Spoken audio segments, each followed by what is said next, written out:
Estamos en esta serie de sermones, de mensajes en el libro de Jonás, hablando sobre este profeta tan interesante. No sé si han podido seguir toda la serie, pero es algo muy interesante lo que pasa con Jonás. No quiero echar a perder la historia, no quiero hacer un spoiler. La semana que viene vengan por favor para que terminemos esta serie que puso el pastor Rodrigo. Alguien me preguntó, oye, ¿por qué le has dicho pastor a Rodrigo? Digo, porque todavía no ha terminado el seminario y todavía no se ha ordenado, pero realmente Rodrigo ha estado haciendo un trabajo pastoral desde hace 2 años y es nuestro pastor, ora por nosotros, nos llama por teléfono. Entonces yo creo que tenemos que reconocer ese trabajo que ha hecho Rodrigo en estos 2 años y estoy muy agradecido por la vida de él y el trabajo que ha hecho. Así es que no vayan a decir, ya lo ordenó Víctor Cruz, ya tiene su pastor. No, todavía estamos esperando, pero sinceramente creo que tenemos que darle siempre el respeto que se ha ganado trabajando por la iglesia. Y él se le ocurrió hacer otra serie en el Antiguo Testamento, y la verdad es que ya habíamos hecho algo en el Antiguo Testamento. Y me dijo, oye, quiero hacer otra serie en el Antiguo Testamento. Le digo, bueno, pues vamos a hacerla. Y la verdad es que ha sido un gozo poder meditar en esta palabra.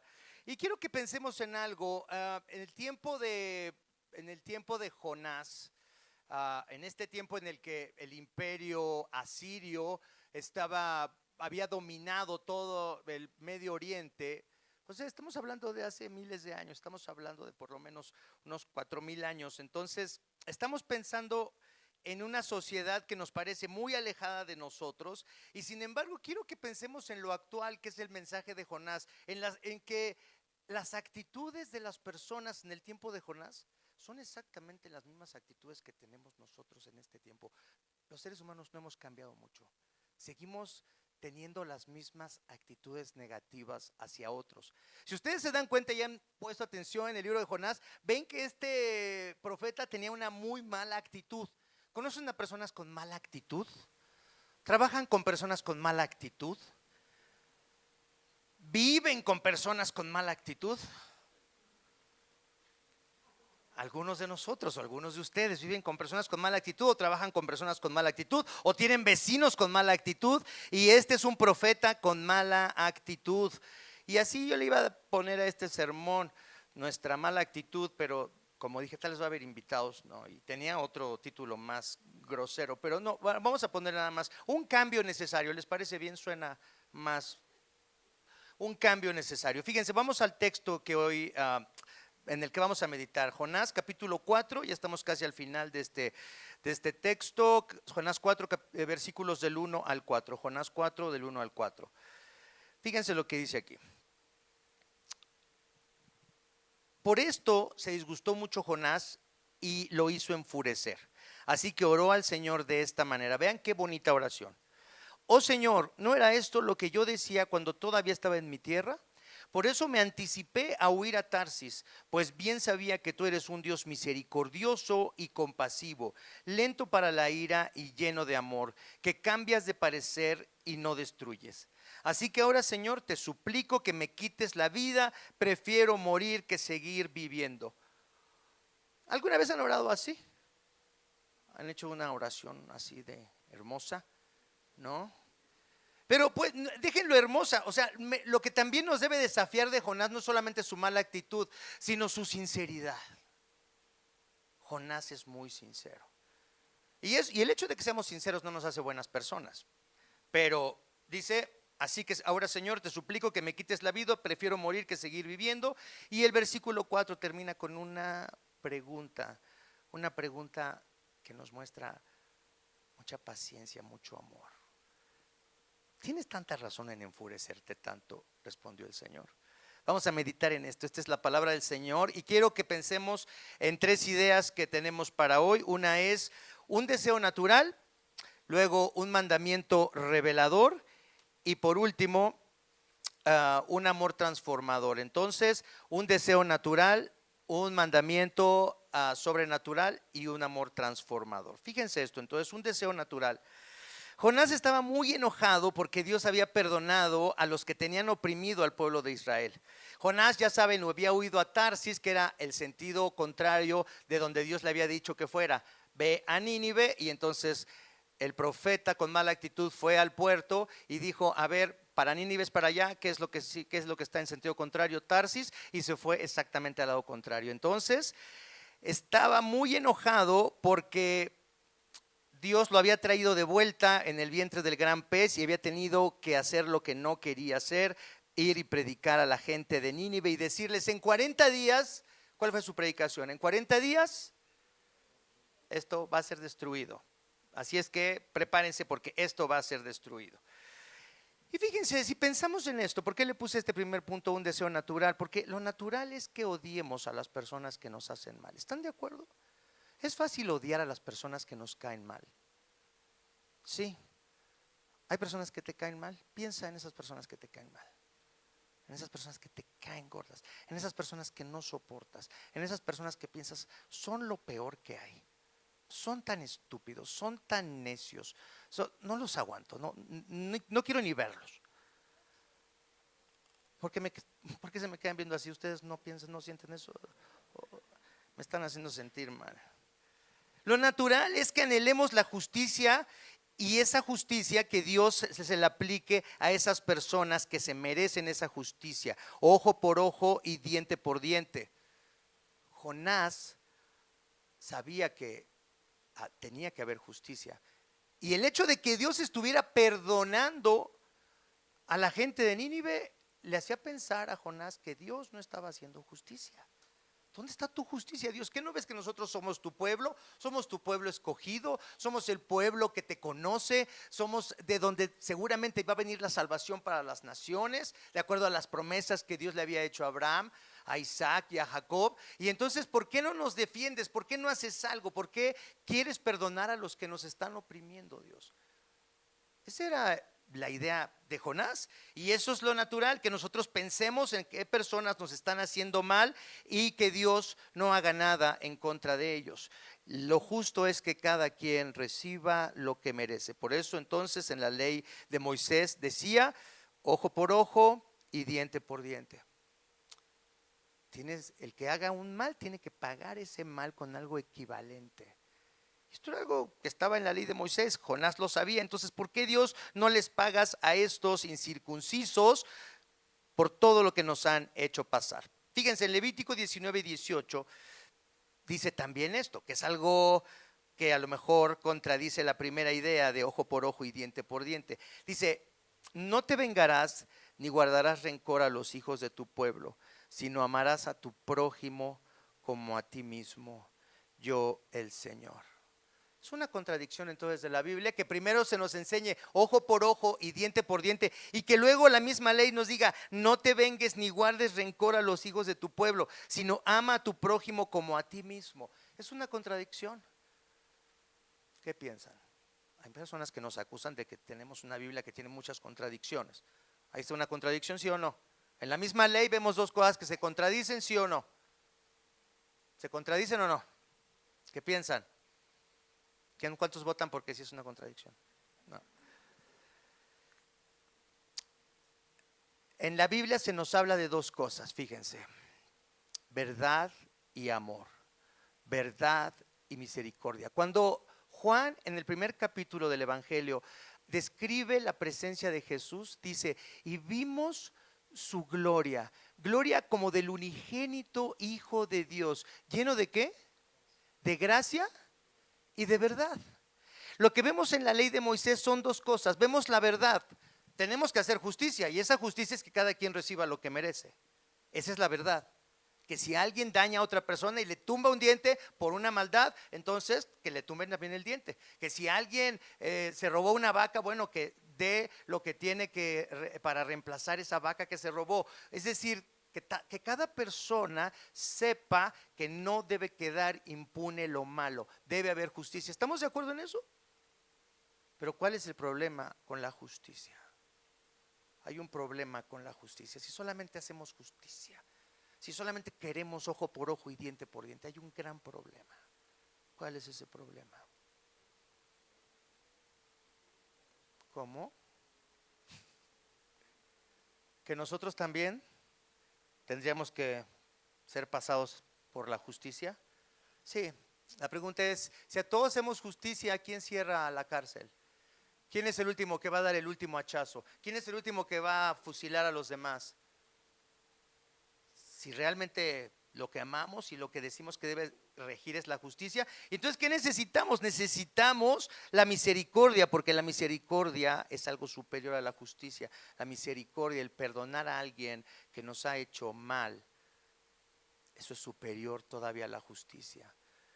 Y Jonás tenía una muy mala actitud, porque él decía a Dios, ¿por qué no destruyes a estos ninivitas? ¿Qué es lo que Jonás estaba buscando? Justicia. Y se le estaba olvidando la otra parte de la ley de Moisés: no te vengarás ni guardarás rencor, sino amarás a tu prójimo como a ti mismo.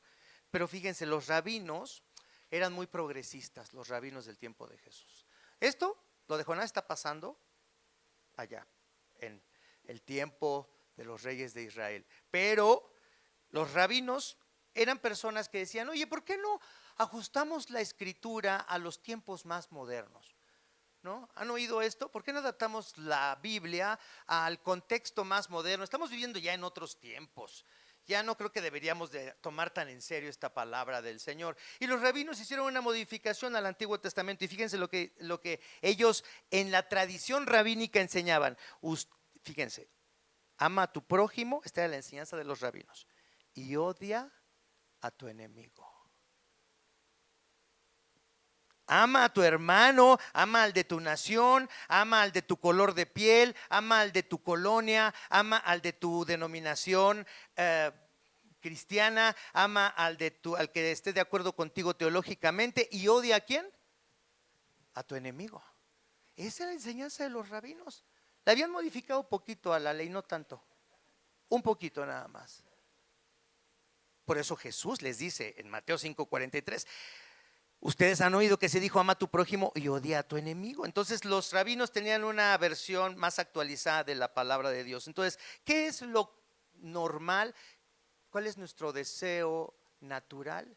Odiar a otros. Vamos a Tito 3:3. Este es un texto que hemos usado mucho en el último año. Tito 3:3. Si tienen su Biblia ahí, búsquenlo, o en sus teléfonos, o va a estar ahí en la pantalla, pero búsquenlo para que piensen, para que marquen ese texto y digan, a ver, voy a regresar a ese texto después. Tito 3:3. Pablo, hablándole a Tito, que es un plantador de iglesias, que es un misionero, fíjense lo que le dice Pablo a Tito, describiendo la condición natural de todas las personas en todo el mundo, aquellos siglos, puede ser 1000 años antes de Jesús o puede ser ahora en nuestro tiempo. Fíjense lo que dice. En otro tiempo también nosotros éramos ¿qué? Necios y ¿qué? Lo bueno es que me encanta cuando yo leo este texto y cuando leo necios y desobedientes, pienso en muchas personas. Me encanta leer la Biblia y decir, ¿cómo? Ahorita debería de mandarle este WhatsApp a fulano. O tal vez lo voy a publicar en mis redes sociales para que a ver si le llega el mensaje. En otro tiempo también nosotros éramos necios y desobedientes, estábamos descarriados y éramos esclavos de todo género de pasiones y placeres. Es decir, Pablo dice, ¿qué es lo que nos dirigía? ¿Qué es lo que nos llevaba a tomar ciertas decisiones? ¿Nuestra mente, nuestra razón? ¿O qué?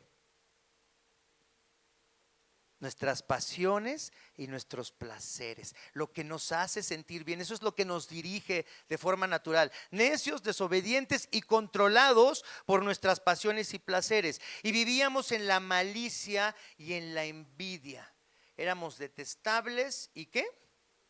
Y nos odiábamos unos a otros.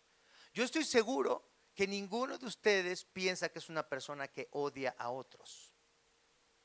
Yo estoy seguro que ninguno de ustedes diría, yo odio a fulano, yo odio a sutanito, yo odio a este grupo de personas. Estoy seguro que nadie se atrevería a decir, yo odio a estas personas. Es muy difícil aceptar esa realidad. Pero no lo digo yo, lo dice la Biblia, que realmente antes de venir a Jesús, si tú no vivías en malicia, envidia, y eras detestable y odiabas a otros y estabas guiado por tus pasiones y por tus placeres y que estabas viviendo en necedad y en desobediencia, Pues entonces quiere decir que no has reflexionado mucho en esta palabra, o que no te conoces, o que eres muy joven todavía. Todavía no has experimentado la vida. Odiar a otros, envidiarlos, despreciarlos, ser maliciosos, eso es lo natural. Por ejemplo, en la cultura mexicana se nos enseña que debemos amar a ciertas personas y odiar a otras también, ¿sí o no? Si somos buenos mexicanos, debemos amar la cultura prehispánica, el paraíso de los aztecas que tenían en México, donde todos vivían en comunión con las flores, ¿no? Y entonaban los versos de Nezahualcóyotl. Todos vivían en este mundo de paz preciosa, que llegaron los españoles malvados, perversos, a destruir. Entonces, como mexicanos, si somos buenos mexicanos, debemos amar ¿a quiénes? A los prehispánicos, y debemos odiar a los españoles. Muy bien, ese es un ejemplo. Pero también, por ejemplo, deberíamos de amar, si estuviéramos en el año 1847 en Chapultepec, ¿a quién debemos amar? ¿Cómo están en historia? 1847, ¿a quién debemos amar?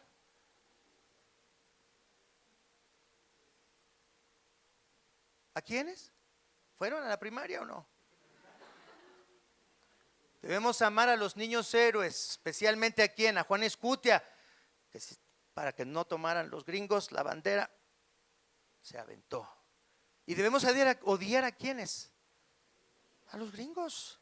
Debemos odiarlos porque nos quitaron nuestra nación, nos quitaron más de la mitad de nuestro país, nos robaron. Si somos buenos mexicanos, debemos amar a unos y odiar a otros. Y así también debemos amar a Benito Juárez y odiar a quién. No, bueno, a Maximiliano sí debemos odiarlo también. Pero me fui yo un poquito más adelante. Pobre Maximiliano, pero bueno. Debemos amar a Benito Juárez y odiar a Porfirio Díaz. En este tiempo, en tiempos más modernos, debemos odiar el patriarcado y amar ¿qué? El feminismo. Debemos odiar a Israel en estos tiempos más modernos y odiar a quién? A Palestina. Odiar a Israel y amar a Palestina. Debemos odiar a la 4T, bueno, no, eso ya está muy fuerte. Y debemos odiar al PRIANO. Fíjense, estamos en una cultura tan polarizada y pensamos que este texto bíblico de un profeta que vivió muchos siglos antes de nuestro Señor Jesús. ¿Qué tiene que ver esta palabra con nosotros? La mala actitud del profeta con nosotros. Que nosotros, aún siendo religiosos, porque Jonás era un religioso profesional, era un profeta, era un religioso profesional, era de las personas más religiosas y tenía una pésima actitud. No solamente los no creyentes tienen pésima actitud, es lo que dice la Biblia. Porque a veces podemos decir, los religiosos se defienden y se sienten mejor que otros. Fíjate que no, la Biblia nos da los argumentos para que nosotros como religiosos también nos cuestionemos y reflexionemos sobre nuestra mala religiosidad. Jonás tenía una pésima actitud y era muy religioso. Y nosotros a veces también somos religiosos y tenemos una pésima actitud. Jonás no solo era un profeta del Antiguo Testamento al que no le gustaba que Dios fuera tan paciente con los pecadores, pero Jonás realmente es una representación de quiénes, de nosotros, especialmente de nosotros como cristianos, de nosotros como cristianos. Señor, no era esto lo que yo decía cuando todavía estaba en mi tierra, por eso me anticipé a ir a Tarsis. Sabía que tú eres un Dios misericordioso y compasivo, lento para la ira y lleno de amor, que cambias de parecer y no destruyes. Me choca cómo eres, Dios. Me choca cómo eres. Podemos ser parte del pueblo de Dios y estar en contra de Dios y enojados con Dios. Prefiero morir que seguir viviendo. Jonás representa a la gente religiosa, a la gente que dice conocer a Dios, pero que no confía en Él. Jonás dice, si no vas a hacer lo que yo quiero, entonces mejor mátame. ¿Alguna vez ustedes han pensado en alejarse de Jesús, de Cristo, porque Él no ha hecho algo que ustedes quieren? ¿Han pedido a Dios por algo y Dios no se los ha concedido? Y ustedes están enojados con Dios porque no les ha concedido eso. Hay muchas personas que se alejan de Dios por eso. El carácter de Jonás representa lo que deseamos naturalmente, el mal para los que creemos que son malos. Y luego viene esta interacción de Dios con el profeta y que le he puesto un mandamiento revelador. Entonces, primero, nuestra actitud mala hacia los demás es natural, de manera natural queremos que Dios se encargue de los que nos caen mal o de los que nos contradicen o de los que despreciamos o de los que están en una posición contraria ideológicamente, teológicamente a nosotros, y no creemos que Dios debería de amar a esas personas. Y entonces, por eso Dios nos tiene que despertar y nos tiene que revelar algo. Fíjense lo que Dios le pregunta a Jonás. ¿Tienes razón en enfurecerse tanto? No es que Dios no sabía lo que estaba pasando en el corazón de Jonás. Lo que pasa es que Dios tiene que acercarse a Jonás y decirle, a ver, tienes que pensar en tu actitud. ¿Tienes tanta razón en estar tan enojado? Mientras Dios quería salvar, Jonás quería destruir. Mientras Dios quería mostrar su paciencia a los habitantes de Nínive, Jonás soñaba con su muerte. ¿Qué es lo que tú deseas para aquellos que no piensan como tú? ¿Qué es lo que tú deseas para aquellos que no piensan como tú? Aquellas personas que son muy diferentes a ti, aquellas personas que te hacen enojar por sus posiciones ideológicas, por su condición. Ya lo hemos dicho, aquí en la Ciudad de México hay muchas tribus urbanas, que ya casi no hay esas tribus urbanas o todavía existen, ya pasaron de moda. En un tiempo pues estaban los emos y estos y todo eso. Bueno, pero ahora quedan los whitexicans y los prietos, ¿no? Entonces podemos también decir eso.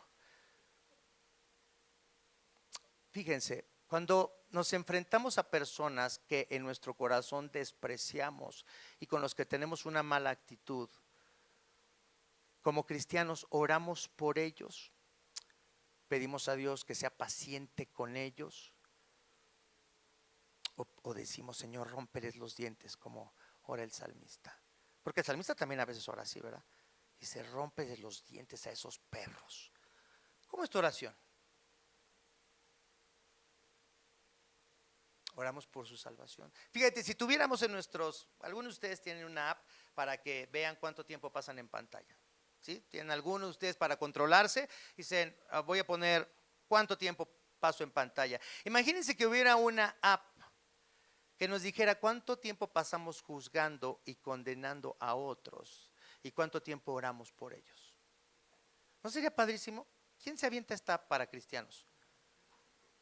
Estaría bueno, ¿no?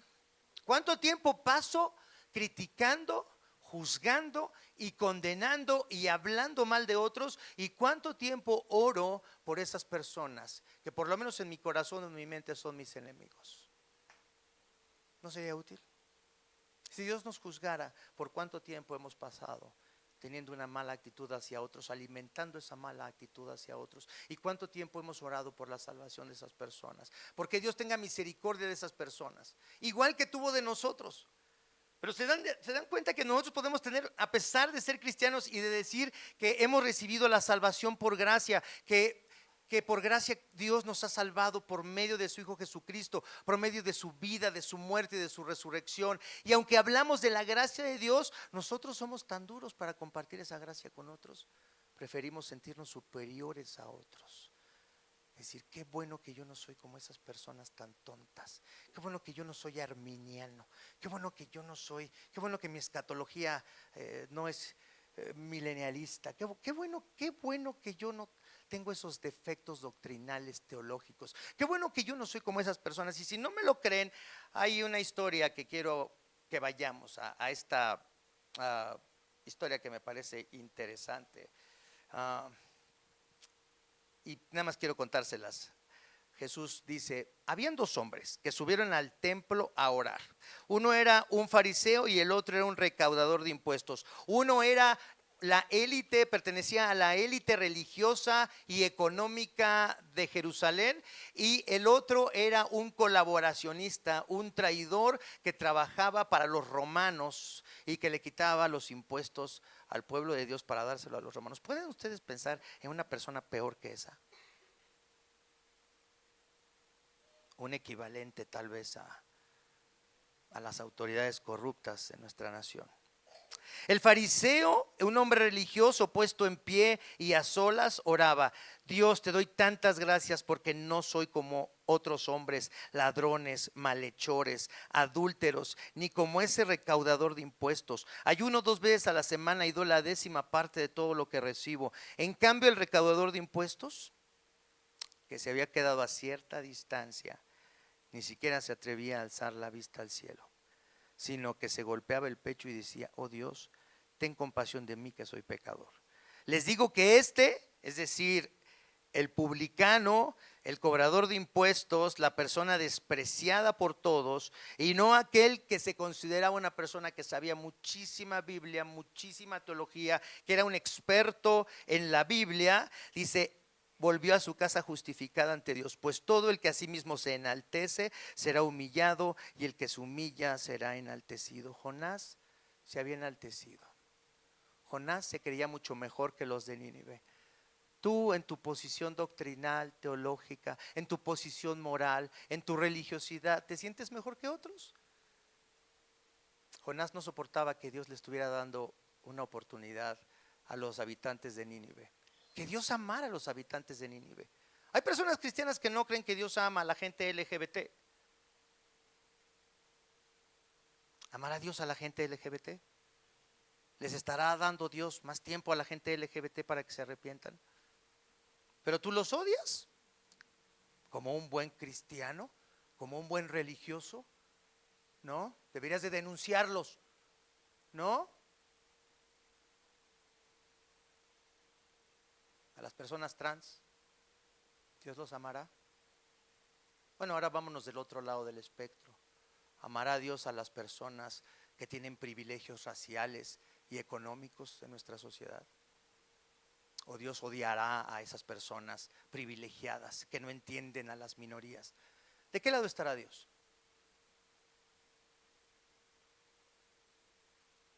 Dios está del lado de todos.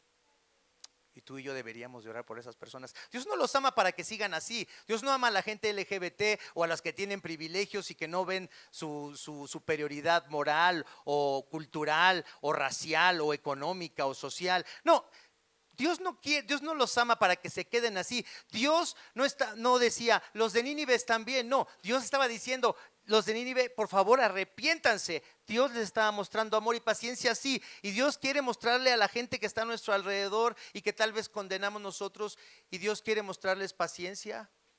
¿Y quiere Dios llamarlos a que se arrepientan? Claro. Dios no quiere que sigan así. Dios está llamando a la gente al arrepentimiento, pero estamos hablando hoy de tu actitud y de mi actitud. ¿A quién desprecias? ¿A quién odias en tu corazón? ¿Cuántas veces te sientes tú superior a otros? El mandato: ama a tus enemigos y oren por los que los persiguen, es un mandato que nos muestra, fíjense, ¿qué nos muestra esto? Amen a sus enemigos. ¿Quién de ustedes sí lo hace? ¿Quién de ustedes ha cumplido con esa ley de Dios? Amar a sus enemigos. ¿Nadie? Que dice: yo sí amo a mis enemigos. De verdad me dedico a buscar el bien de la gente que me hace mal. ¿Qué es lo que este mandamiento revela? ¿Por qué dijimos que es un mandamiento revelador? Porque muestra la condición de nuestro corazón, nuestra incapacidad para hacer la voluntad de Dios. ¿Cuál es entonces la solución para Jonás y para nosotros? Si no podemos cumplir con ese mandamiento por nosotros mismos, porque si lo cumpliéramos y fuéramos capaces de cumplirlo, de todas maneras nos sentiríamos mejor que otros. Si lo lográramos hacer, nos sentiríamos mejor que otros. Por eso a mí me cae tan mal que la Biblia enseñe sobre la humildad. Odio la humildad, detesto la humildad. Es lo más problemático que hay, la humildad. ¿Están de acuerdo? ¿Han tratado de ser humildes? ¿Quién de ustedes se levanta y dice: hoy quiero ser humilde, Dios? ¿Cuántas veces a la semana oras para que Dios te haga humilde? Más bien Dios tiene que hacernos humildes a la fuerza, ¿verdad? Pero el problema con la humildad es que cuando logras ser humilde y dices: wow, qué humilde fui, en ese momento, ¿qué pasa con la humildad? Ya no soy humilde. Dios, mátame. Como decía Jonás, no puedo. Jonás describe a Dios de esta manera: sé que tú eres un Dios misericordioso y compasivo, lento para la ira y lleno de amor. ¿Saben qué es lo que puede sanar nuestra actitud? Nuestra actitud mala hacia los demás, hacia con los que no tenemos afinidad, con los que despreciamos, con los que no queremos que nos relacionen. Solamente si entiendes esto, el carácter de ese Dios amoroso, misericordioso y compasivo, lento para la ira y lleno de amor. En el libro de Jonás vemos a Dios una vez más mostrando paciencia y su amor, que son realmente la base de la salvación.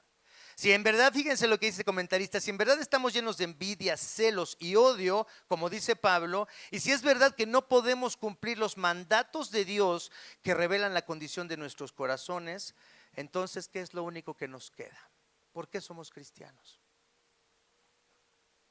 Fíjense, si la Biblia revela la condición de nuestros corazones y los mandatos de Dios revelan que no podemos cumplir esa ley de Dios, ¿qué es lo que nos queda? ¿A dónde vamos? ¿A dónde vas tú? ¿A dónde vas tú? ¿Cuál es la solución? Señor, no puedo cumplir con tu ley. Ya vi lo que realmente hay en mi corazón. Y luego, fíjense, y luego si pensamos en que viene un juicio para toda la humanidad, donde vamos a ser juzgados por nuestras acciones y condenados. ¿Qué les parece esa idea? ¿No les parece un poco medieval, como para que la gente tenga miedo y se haga cristiano? Tenemos que asustarlos diciéndoles el infierno. Hay que asustarlos para que se hagan cristianos. ¿Se trata de eso? No. El infierno, dice C.S. Lewis, el infierno es el último lugar, el último reconocimiento, el último monumento que Dios tiene para la voluntad humana, para el libre albedrío, para que la gente pueda hacer su voluntad. ¿Qué es el infierno? ¿Es una eternidad? ¿Con quién? ¿Con tus amigos bailando reggaetón, algo así? No, porque la gente piensa que ese es el infierno, ¿no? O el infierno es un diablito asando pollos, ¿no? ¿Qué es el infierno? De acuerdo a lo que la Biblia nos revela sobre el infierno, ¿qué es el infierno? ¿Es una eternidad sin Dios? ¿Pero con quién? Sin Dios no está tan mal. ¿Por qué me va a dejar en paz? Por fin ya no se va a meter en mi vida, ya no va a estar diciéndome que tengo una mala actitud, ya no me va a estar desafiando. Sin Dios no está tan mal. ¿Qué es lo malo del infierno? ¿Con quién voy a estar? ¿Con quién vas a estar? ¿Con quién? Con la mejor persona, con la más linda, con la más paciente, con la más amorosa, con la más inteligente, porque todos los demás son necios y estúpidos, menos ¿quién? Menos tú. Con esa persona vas a estar toda la eternidad. Una eternidad contigo mismo no está tan mal. No parece como algo muy trágico, ¿no? Hasta gente dice, yo creí que sí iba a estar el diablo ahí, que íbamos a estar asándonos. No, ese infierno sí podría aguantarlo. Dios nos dice que va a juzgar todas nuestras acciones, nuestra actitud hacia otros, cómo juzgamos a otros, cómo condenamos a otros. Jesús dice, por tus mismas palabras serás juzgado. Por tus mismas palabras serás juzgado. Tus mismas palabras te van a condenar, porque el estándar que tú le pones a otros, dice Jesús, con la misma vara con la que tú mides, serás medido. Si esa es nuestra condición, ¿qué nos puede sanar? ¿Qué nos puede salvar? ¿Qué nos puede salvar? Hermanos, ayúdenme, ¿qué nos puede salvar? La misericordia de Dios, el amor de Jesús.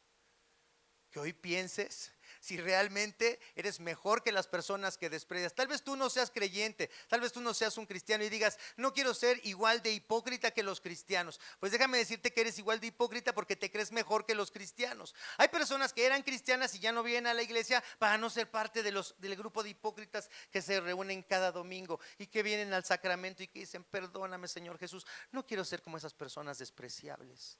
Por eso ya no voy a la iglesia. Por eso ya no soy cristiano, porque no quiero participar de esa hipocresía. Y fíjense cómo esas mismas palabras, ¿a quién están condenando? A esta persona que cree que es mejor que los cristianos, que los religiosos. La verdadera fe en Cristo nos transforma. Cuando vemos el amor de Jesús, contemplamos a Cristo crucificado por nosotros. Cuando vemos que Él vivió la vida que yo no puedo vivir y lo contemplo obedeciendo al Padre en mi lugar, y luego por la fe esa justicia de Jesús la hago mía, y luego veo a Jesús muriendo en la cruz por mis pecados y resucitando al tercer día, diciéndome: Dios, Víctor, ve la clase de persona tan horrible que eres, cómo te crees mejor que otros, y sin embargo soy capaz de morir por ti, de dar mi vida por ti. Una persona perfecta, justa, preciosa, amorosa, paciente, muriendo por mí. ¿Qué significa eso? ¿Puedes sanarme eso de mi actitud de superioridad moral? Jonás tenía una pésima actitud porque se creía que era mejor que los de Nínive. Tú y yo necesitamos sanar de nuestra superioridad moral, y la única medicina para eso no es una filosofía, no es una teología, es una persona, es Cristo Jesús convirtiéndose en aquello que tú adoras. Pablo, cuando escribe a los corintios, les dice en el capítulo 3 algo fabuloso. Les dice: ¿saben qué, corintios? Somos transformados. Si quieren realmente cambiar, tienen que contemplar al Señor, y de gloria en gloria, contemplando a Jesús, ustedes van a ser transformados. ¿Qué es esto? Que de gloria en gloria, contemplando a Jesús, somos transformados a su imagen. Quiere decir que tenemos que pasar tiempo contemplando a Jesús, pensando en Jesús, enfocados en Jesús. Que cuando leas la Biblia digas: ¿a dónde me encuentro con Jesús? ¿Y cómo puedo contemplar a Cristo hoy? ¿Cómo puedo contemplar la verdad de Cristo, el amor de Cristo, los hechos de Cristo?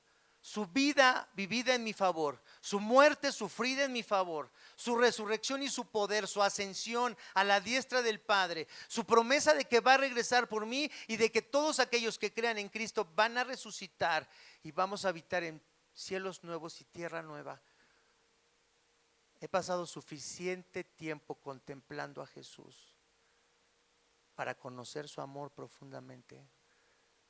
Pablo dice: si necesitas contemplar a Cristo, enfocarte en Cristo, mantenerte en Cristo. Muchas personas dicen: ¿y cómo me mantengo en Jesús? Bueno, lee tu Biblia y ora.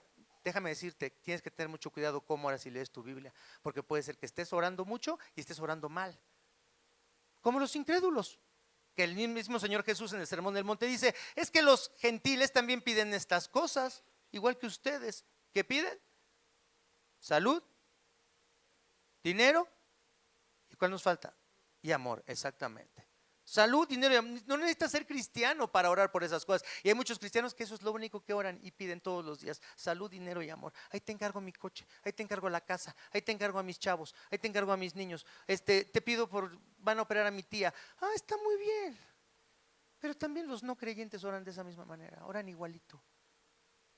Tu oración tiene que ver con Cristo, con el reino, con una transformación, con conocer el amor de Jesús. Ah, es que yo leo la Biblia, yo predico la Biblia. Ah, sí, ¿qué predicas? ¿Predicas a Jesús? ¿Te encuentras con Cristo? ¿O simplemente ves historias en la Biblia de personas morales y dices: ah, bueno, debo ser más paciente, debo ser menos rencoroso? Tampoco necesitas ser cristiano para ser una buena persona. No se trata de ser buenas personas. Se trata de conocer a Jesús, de contemplar a Cristo, de mantenernos en Cristo. Jonás, tú vas a decir esto la semana que viene, me hubieras mandado tu sermón ya de una vez, porque creo que puedo echar a perder esto. El libro de Jonás termina sin que sepamos qué pasó con Jonás, aparentemente. Y podemos decir: esta historia termina con un profeta más amargado y más enojado. Pero sabemos que no fue así. Sabemos que Jonás entendió que Dios era bueno y que lo amaba, a pesar de cómo era él. ¿Por qué sabemos esto? ¿Cuál es el testimonio de que Jonás cambió? Ayúdenme. Teólogos, ayúdenme. ¿Cómo sabemos que Jonás cambió?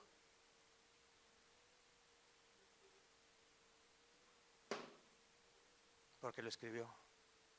Nadie escribiría una historia poniéndose hasta el suelo y diciendo: vean mi estupidez. Vean cómo alguien puede decirle a Dios: eres bueno y misericordioso, y eso me choca, mátame, no aguanto tu bondad. Solamente alguien que dice: estaba mal y voy a contar mi historia, porque esa historia es una historia de salvación. Solamente la salvación en Jesús puede cambiar nuestros corazones. De eso se trata hoy nuestra mala actitud. La medicina es Jesús. Vamos a orar. Padre Santo, te damos tantas gracias por este texto. Gracias por Jonás. Gracias porque la actitud de Jonás se repite en el siglo XXI, en medio de tu pueblo, en medio de la gente religiosa, en medio de la gente del mundo. Tenemos, Señor, nuestros odios tan claros, nuestro desprecio hacia otros tan claros. Perdónanos, Señor, porque aún conociéndote, Señor Jesucristo, aún sabiendo de tu amor, aún habiendo experimentado tu amor, decidimos odiar a otros y despreciarlos y verlos hacia abajo como si fueran menos que nosotros, cuando nos has salvado de pura gracia, de pura misericordia, cuando hemos sido tan necios y tan tontos como Jonás. Padre, gracias por darnos este texto precioso.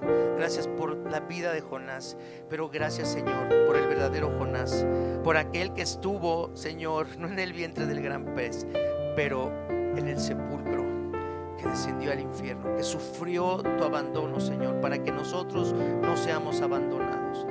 Padre, gracias por darnos un Salvador que fue tentado en todo como nosotros, pero sin pecado. Gracias por darnos ese Cordero de Dios que quita el pecado del mundo. Gracias por Jesús. Sánanos, Señor. Cámbianos, Señor. En su nombre oramos. Amén.